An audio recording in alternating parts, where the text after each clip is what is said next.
Damai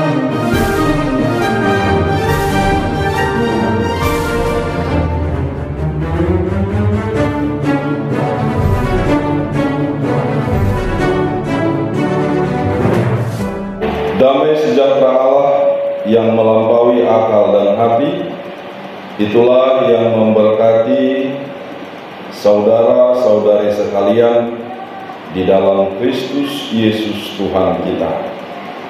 Amin.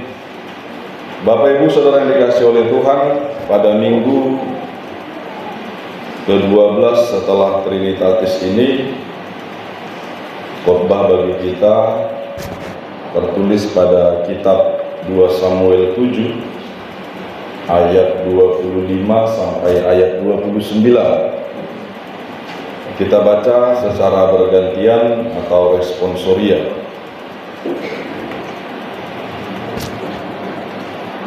Dan sekarang ya Tuhan Allah, tepatilah untuk selama-lamanya janji yang Kau ucapkan mengenai hamba-Mu ini dan mengenai keluarganya, dan lakukanlah seperti yang Kau janjikan itu.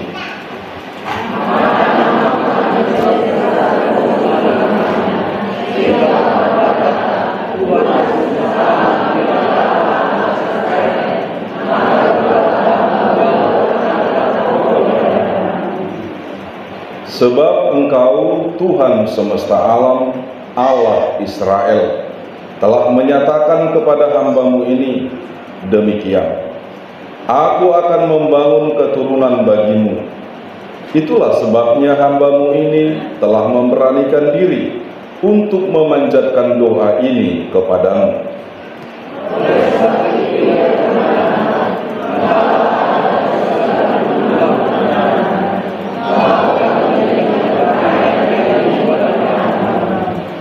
Kiranya Engkau sekarang berkenan memberkati keluarga hamba-Mu ini, supaya tetap ada di hadapan-Mu untuk selama-lamanya. Sebab ya Tuhan Allah, Engkau sendirilah yang berfirman, dan oleh karena berkat-Mu, keluarga hamba-Mu ini diberkati untuk selama-lamanya. Demikian. Shalom. Bapak Ibu Saudara yang dikasihi oleh Tuhan, untuk memulai dan memahami sedikit tentang latar belakang nas kita atau khotbah kita pada minggu ini, ada sebuah cerita demikian.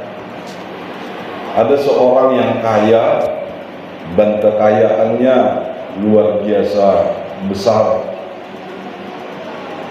dan segala sesuatu bisa dikatakan yang ada di dunia ini dia sudah miliki. Tetapi ada satu hal yang kurang, yaitu dia belum memiliki keturunan. Dia belum memiliki anak. Itulah kekurangan yang dia alami pada saat itu, dan dia anggap itu adalah penderitaan. Lalu dia berdoa kepada Tuhan. Sebelum tidur dia berdoa kepada Tuhan, dan beberapa lama dia melakukan hal yang sama. Dan pada suatu malam pada tidurnya dia bermimpi. Dia bermimpi bahwasanya Tuhan akan menjawab doanya. Karena itu dia berjanji. Dia berjanji kepada Tuhan, kalaulah Tuhan sudah memberkatinya dengan keturunan, maka dia akan membangun tempat ibadah di gereja. Dia berjanji membangun gedung sekolah minggu. Bapak Ibu Saudara dikasihi oleh Tuhan, singkat cerita, anaknya pun lahir. Bahkan yang lahir bukan satu, yang lahir itu kembar. Dan ketika dia melihat itu, dia bersuka cita sekali, dan dia bertekad akan membangun tempat ibadah bagi anak sekolah ini. Bapak Ibu yang dikasihi oleh Tuhan, tetapi apa yang terjadi? Dia tetap berdoa, dan pada suatu malam dia juga bermimpi pada tidurnya. Tuhan berkata kepadanya, tidak engkau yang membangun itu, bukan engkau yang membangun gedung sekolah minggu itu, tetapi anak-anakmu lah yang akan menjadi berkat. Anak-anakmu lah yang nantinya menjadi pemberita Injil dan juga menjadi berkat bagi kesehatan orang banyak. Saudara dikasih oleh Tuhan, tapi dia, kalau orang Bengkulu bilang, ada gigalnya, agak-agak gigal, agak jugal, jugal dukung. Ya, akhirnya dia membangun itu. Dia membuat pondasi, tempat pondasinya digalinya. Lalu dia membuat rangka pondasinya juga. Tapi nggak selesai-selesai. Ada-ada aja kendalanya. Lalu dia teringat lagi kepada Tuhan yang berfirman melalui mimpinya. Akhirnya dia pun mengikuti apa yang dikehendaki Tuhan. Bapak Ibu saudara dikasih oleh Tuhan, pendek cerita, akhirnya anaknya pun menjadi seorang pekabar Injil. Yang kedua, anaknya yang kembar itu, satu menjadi seorang tenaga kesehatan.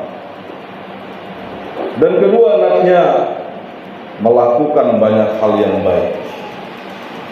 Dan dia bersuka cita melihat anak-anaknya.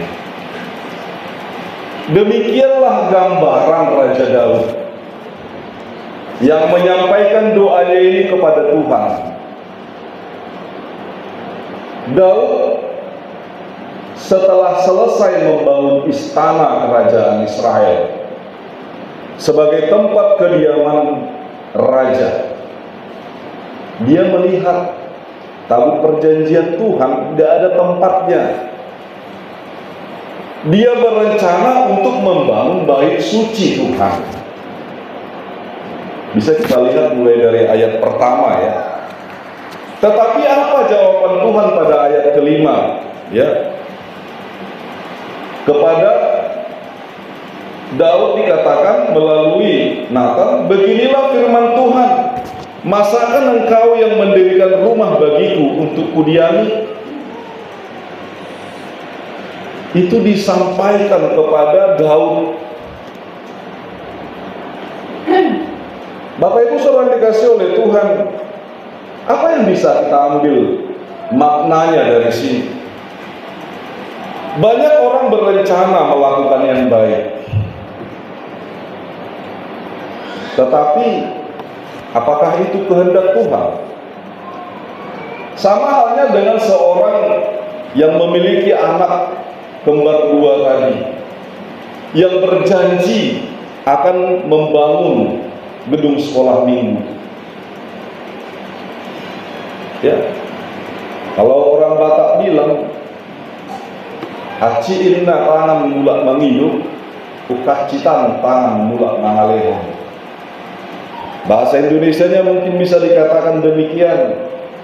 Sesakit-sakitnya tangan kembali tidak menerima, daripada lebih sakit lagi tangan itu kembali karena yang kita berikan tidak diterima. Nah, untuk itu bagaimana dan apa yang harus kita lakukan? Ingat, seorang raja seperti Daud sendiri pun raja yang besar. Apa yang dia kehendaki belum tentu Tuhan terima,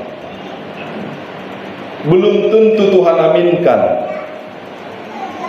Apa yang kita kehendaki mau bangun, kalau Tuhan berkata lain dan berkehendak lain, tidak akan jadi. Ya, tapi mungkin akal manusia bisa berkata demikian. Itu kan akal-akalannya Parhalado sama tim pembangunan sama majelis jemaatnya itu.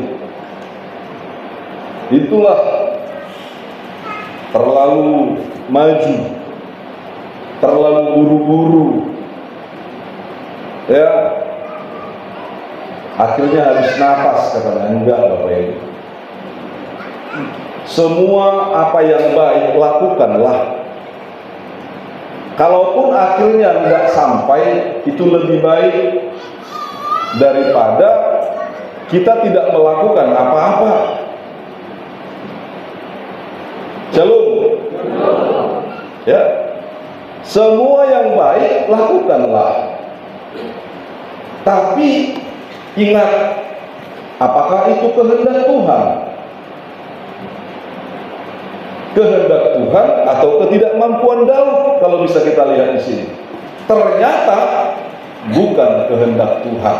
Daud mampu, ya, kerajaannya juga sudah menjadi kerajaan yang aman dan besar pada saat itu. Kekayaannya juga banyak pada saat itu. Tentaranya juga kuat pada saat itu. Bahkan orang-orang Filistin kalah oleh Daud pada masa-masa Raja Saul sendiri pun. Tetapi apakah itu kehendak Tuhan? Tidak. Jadi bagaimana? Kalau kita berencana, aku akan membuat sesuatu hal, tanyakan dulu Tuhan, apakah ini sesuai apa enggak? Kalau berbuat sesuatu hal, berdoa, tanyakan kepada Tuhan. Tapi jangan hanya panjang doa kita yang kita mau sampaikan kepada Tuhan, tapi firman Tuhan tidak mau kita dengar. Banyak begitu kan? Hanya sepihak saja. Kita mau berdoa kepada Tuhan. Saya ngertangyani, alai manangi kata di debata daun, dangadong, taksitomi. Itu enggak benar juga. Kalau bisa lebih lama kita mendengarkan firman Tuhan, lebih lama kita merenungkan kebenaran firman Tuhan. Ya. Jangan permintaan kita terus, permintaan Tuhan tidak kita maui. Itu yang terjadi dan yang perlu kita perbaiki. Bapak Ibu Saudara dikasihi oleh Tuhan Yesus Kristus, apa yang disampaikan oleh firman Tuhan kepada Daud dan itu nyata di dalam kehidupannya. Seperti seorang bapa dalam cerita tadi, bahwasanya anaknya jadi. Seperti cerita keberlangsungan bagaimana kerajaan Israel, seorang raja anaknya Daud jauh lebih besar lagi, yang dia sudah menyatakan melalui kerajaan. Apa itu? Raja Salomo. Raja Salomo yang berhikmat dan dikenal oleh dunia. Hikmat yang dari Allah itu memberikan banyak sekali berkat di dalam kerajaan Israel. Kalau ditanyakan bagi kita sekarang, coba kita kalau evaluasi ya, selama COVID-19 yang kita nggak beribadah di gereja, coba apa yang bisa kita berikan kepada gereja? Apakah kita memikirkan pendeta makan apa enggak? Tanggung jawab siapa itu? Pernah pikirkan itu? Boro-boro mikirkan pendeta, tentu makan. Iya, terjadi ya. Dan rikok bebas pilih kan? Tapi puji Tuhan Bapak Ibu, kita bisa survive. Kalau masalah keuangan, puji Tuhan sebelumnya sudah dipersiapkan. Yang dulunya hanya minus terus, ya. Tapi puji Tuhan sudah Tuhan persiapkan. Gak ada dipaksakan sesuatu hal. Tetapi mari sadar bagaimana melakukan yang baik seperti Daud. Tapi bagaimana kehendak Tuhan? Kehendak Tuhanlah yang akan terjadi. Bapak Ibu Saudara dikasihi oleh Tuhan Yesus Kristus, itulah yang disampaikan oleh Raja Daud. Dia memuji-muji kemuliaan Allah dan bahkan dia mengatakan, biarlah kiranya Tuhan menyatakan apa yang Tuhan kehendaki itu. Biarlah Tuhan terus berkehendak dalam keturunannya. Biarlah anak-anaknya serta keturunannya menjadi orang-orang yang terberkati. Dia memberanikan dirinya datang kepada Allah dengan segala kerendahannya.